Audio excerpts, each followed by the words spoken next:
चलो आ जाओ देखो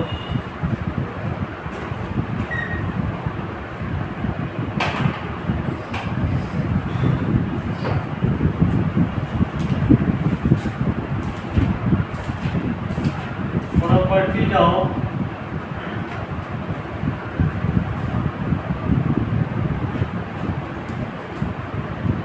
डिटरमिनेंट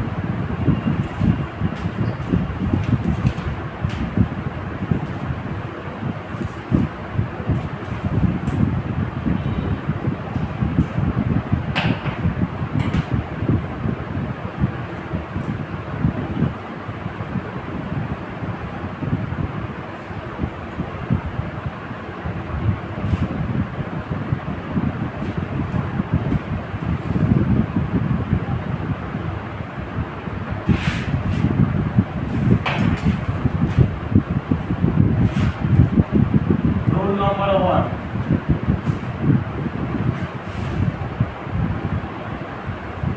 मान लो डेल बराबर दिया होगा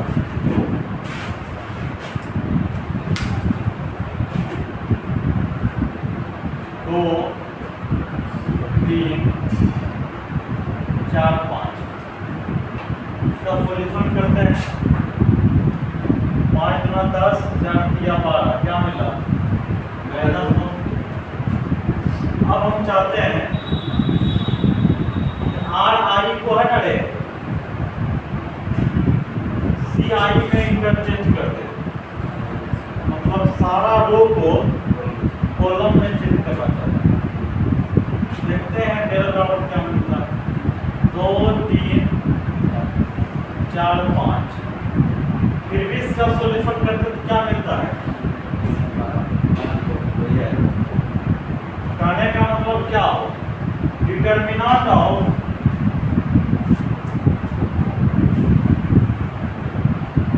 ए equal to determinant of A transpose खत्म किया दोनों का मान क्या हो गया सेम हो गया रूल नंबर 2 लिखते हैं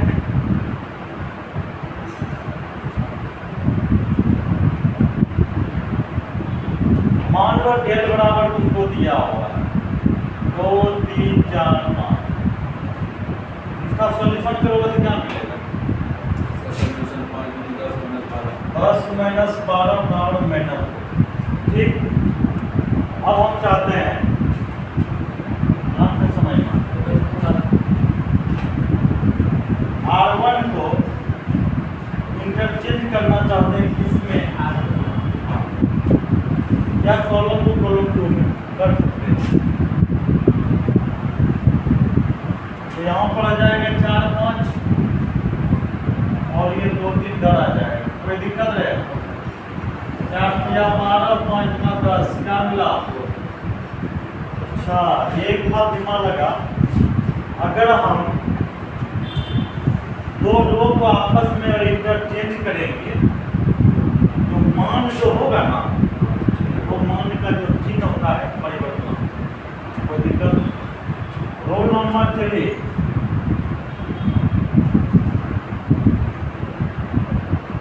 मान लो डेल बराबर दिया हुआ है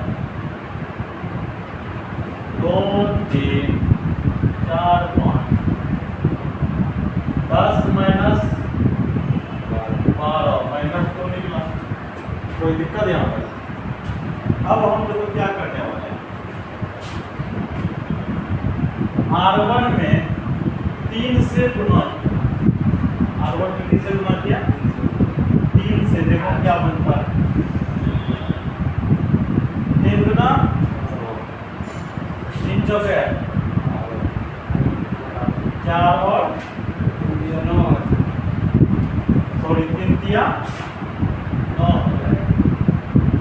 6 35 9 चौके 36 माइनस कितना निकला माइनस 6 को लिख सकता है 3 गुना माइनस 2 याद रखना जिस रो या कॉलम में जिससे गुना करोगे ना उसका मान भी उतना गुना बढ़ जाएगा याद रहेगा रूल नंबर 4 अगर डेल बराबर तुमको दिया हुआ है A B A C E F G H I. तो किसी एक रो या कॉलम से सेम एलिमेंट अगर दिखाई पड़े तो मान ले सकते हैं। यहाँ पर कौन सा एलिमेंट सेम दिखाई पड़ रहा है? ए। कौन सा रो से? इसके ले सकते हो common A B C E F G H I. Rule number 5 लिखते हैं। मान लो डेल बराबर तुमको दिया होगा 2 3 4 5 10 माइनस 12 और माइनस। ठीक है, अब हम चाहते हैं नहीं हम दूसरा रोल लो। चलो कोई बात नहीं, तो क्या यहाँ पे एक नया रूल लगे। मान लेते हैं R1 रिप्लेस किया R1 जोड़ 2R2। ध्यान दो यहाँ पर क्या था? डायरेक्ट R1 में मल्टीप्लाई।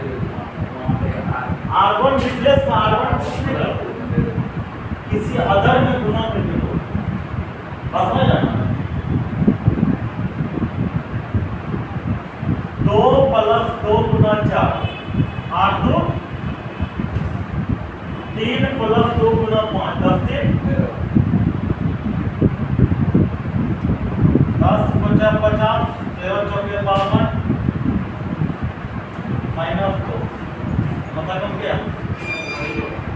कहने का मतलब इस टाइप का ऑपरेशन अगर करोगे ना कोई परिवर्तन आप लोग माइनस देगा तो भी नहीं होगा। बात समझ में आया? तो रूल नंबर 5 तक समझ गया।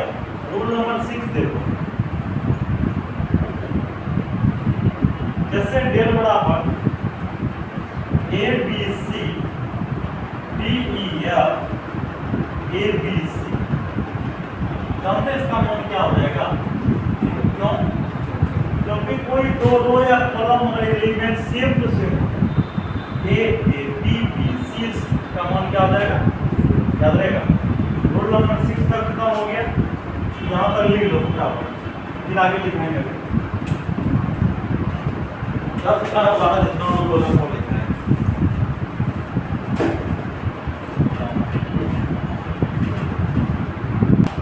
हो गया सर। Roll number 7। अब जैसे रूल नंबर 6 में क्या था? A B C D F A B C था ना। अब लेकिन सेम टू सेम कंडीशन यहाँ पे देखो।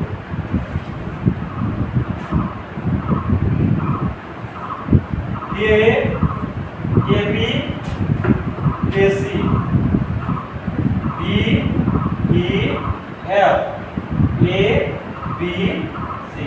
मतलब क्या इसमें मतलब क्या है?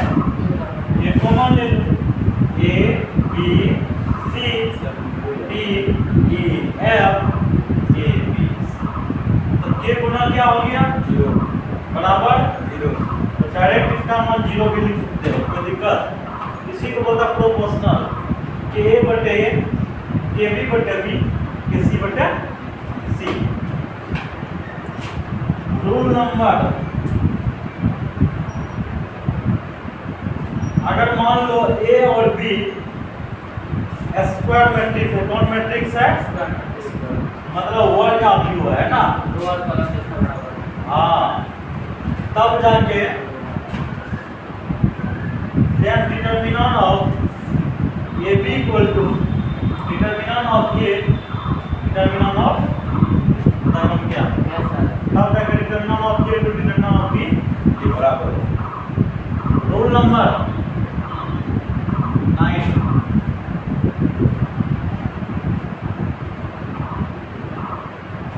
रूल नंबर 9 बहुत धमाका है, समझना चाहिए। अगर डेल बराबर ए plus lambda B plus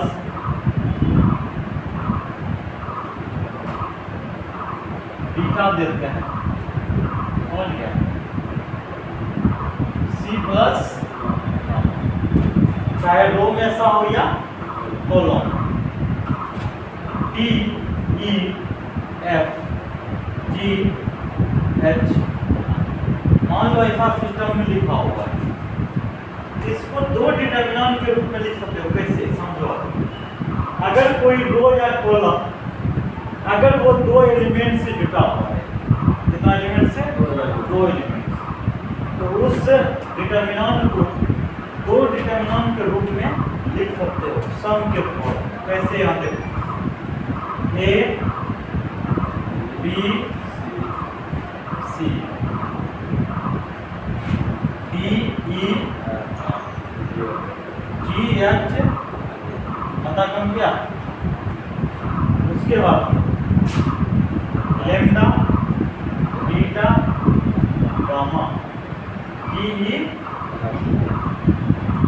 G H, ठीक है, यही दो टर्म के रूप में लिख सकते हो। अगर मान लो ये C1 के फॉर्म में रहता ना तो भी कोई दिक्कत नहीं, इसके अलावा जो C2 C3 जो रहता उसको सेम टू सेम लिखो। जैसे यहाँ देखो R2 को देखो सेम लिखा ना, R3 को भी सेम लिखा, चेंज कौन हुआ रे, R1 में जो एलिमेंट दो दो टर्म में जुटा हुआ है, पहला टर्म पहला में लिखे, दूसरा टर्म दूसरा में।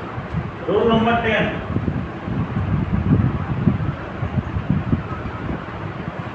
अगर डेल बराबर दिया हुआ कोई रो या कॉलम में सारा एलिमेंट्स क्या हो जाए, जीरो हो जाए, समझ गया, तो इस डिटरमिनेंट का मान क्या हो जाएगा, याद रहेगा। रूल नंबर 10 तक कंप्लीट हो गया, इतना ही थ्योरी है। 4.2 के लिए फटाफट लिखना शुरू कर दो।